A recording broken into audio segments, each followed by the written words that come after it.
জীবনে চলার পথে সবসময় সেই মানুষটাকে বেছে নাও যে তোমাকে প্রতিটা পদক্ষেপে মোটিভেট করবে।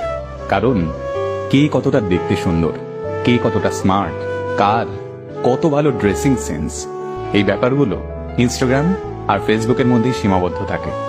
আর আমাদের জীবনটা রিলস কিংবা প্রোফাইল পিকচারের মতো পারফেক্ট হয় না। এখানে আমরা প্রতিনিয়ত আঘাত পাই, ক্ষত বিক্ষত হই, আমাদের কান্না পায়, সবকিছু ছেড়ে পালিয়ে যেতে ইচ্ছে করে। এই যন্ত্রণার মুহূর্তগুলোয় আমাদের এমন একটা মানুষের দরকার পড়ে যে আমাদের পাশে বসে আমাদের মাথায় হাত রেখে বলবে, কিচ্ছু হবে না, তুমি পারবে, আমার তোমার উপর বিশ্বাস আছে, তুমি ঠিক ঘুরে দাঁড়াবে। ব্যাস এটুকুই তো। তাই এইরকম একটা মানুষ খোঁজো, আর নিজেও এইরকম একটা ইন্সপায়ারিং মানুষ হওয়ার চেষ্টা করো।